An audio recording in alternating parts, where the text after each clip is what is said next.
Hey everybody, number 22 on the Criterion Collection, Summertime, a film from the United States, because we're in kind of a US frame of mind here for at least one more movie, from 1955, directed by David Lean. It kind of reminds me a lot of Roman Holiday with Audrey Hepburn, which is funny because it stars Katharine Hepburn, Summertime does. In essence, both of the movies are really about showing us a place we likely haven't been. In this case, it's Venice. The plot of the movie is almost secondary to us just getting to know Venice. The plot is fairly straightforward. It is a middle-aged single woman traveling to Venice for the first time. She's very excited to be there to see the sights. She meets a man there and is forced to examine basically the standards of American romantic morality versus Europe. Should she bang this European guy or not? Yeah. That's the real crux of the story, and then she goes home eventually. It's a vacation for her, and we're along for the ride. A little bit of like how Stella got her groove back going on, but mostly it's just, hey, an American in Venice. And so the cinematography does make a point to show us a lot of Venice culture and architecture and scenery, so that we kind of get a feel for the city. There are a couple of characters that help to represent the city. But that's really what the movie is about. Which is charming, honestly.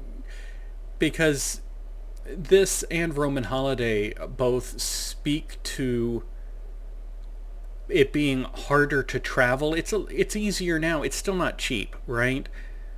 Me, a fairly average person, not going to hop on a plane and go see Venice this weekend. But it turns out I can travel. I've spent a week in London. I've spent 2 weeks in Germany. It's easier to travel now than it was back then. It's less of a big deal. So you don't tend to see movies like this anymore, where the main point of the movie is just, hey, let's show you something that you haven't seen.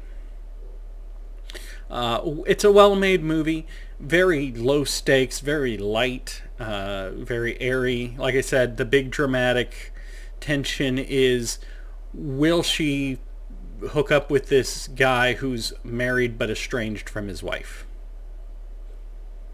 That's, will she, won't she? That's the big dramatic moment. A pleasant enough little movie. It is very fun to see Venice. There are some fun comedy moments. She's basically making home movies the whole time she's there. She's got this 8mm camera, and she's recording everything, and a little boy basically becomes her assistant. In exchange for little bits of money. He's like, "Ooh, I will guide you. I will be your friend. I will show you everything." So she's recording a building and stepping back, and it's pretty clear she's just going to fall into the canal. And instead of saying anything, the little boy just like grabs the camera out of her hand as she starts to fall, so the camera's safe, and she goes into the canal, which is it's pretty funny. It's pretty well done. I liked it. But that's generally the mood of this, right? It's basically a very light romantic comedy. So if you want to see Venice in the 50s, this is probably your best way to do that, short of inventing a time machine. Our next movie is an unexpected little treat. It is the last U.S. film for a little bit, just a little bit. From 1987, director Paul Verhoeven. It's RoboCop, of all things.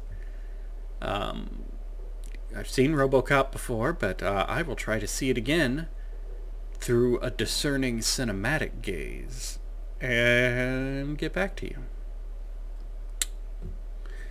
Thanks for being here.